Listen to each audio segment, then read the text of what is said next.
প্ৰত্যেক দিনাই যদি আধা চামুচকেও এই চাহটো খোৱা হয় আমাৰ স্বাস্থ্যৰ কাৰণে খুব বেছি ভাল হয়। এয়া দেখিছে কলা জামুনৰ গুটি ভালকৈ মই ধুই মেলি এদিন ৰ'দত শুকুৱাই ল'ম। যদি জামুন থাকে আপোনালোকে জামুনখিনি ল'ব পাৰিব আৰু জামুনবোৰ খুব সোনকালে বেয়া হৈ যায় যে এই ধৰণে আপোনালোকে বছৰ ধৰি সংৰক্ষণ কৰিব পাৰিব। গুটিখিনি ভালকৈ ধুই পেলাই মই এদিন ৰ'দত শুকুৱাই ল'লোঁ।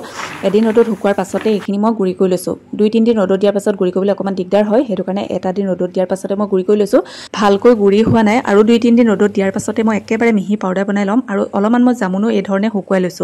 পাছত দুইখিনি মিহলি কৰি দিব লাগিব। জামুনটো থাকিলে খাবলৈ বেছি ভাল হয়। যদি জামুন থাকে আপোনালোকে জামুনে ল'ব, যদিও জামুন নাথাকে আপোনালোকে গুটিখিনি ল'ব। গুটিও আমাৰ স্বাস্থ্যৰ কাৰণে খুব বেছি ভাল হয়। আধা চামুচতকৈ কম মই ইয়াত জামুনৰ গুড়ি লৈছোঁ। ভালকৈ শুকুৱাৰ পাছত এইখিনি গুড়ি কৰি ল'লোঁ। লগতে মই অকণমান ক'লা নিমখ দিছোঁ।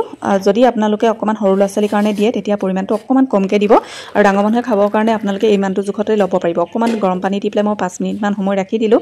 তাৰপাছত আপোনালোকে খাব পাৰিব। স্বাস্থ্যৰ কাৰণে খুব বেছিয়ে ভাল হয়, বিশেষকৈ চুগাৰ থকা মানুহৰ কাৰণে খুব বেছি ভাল হয়।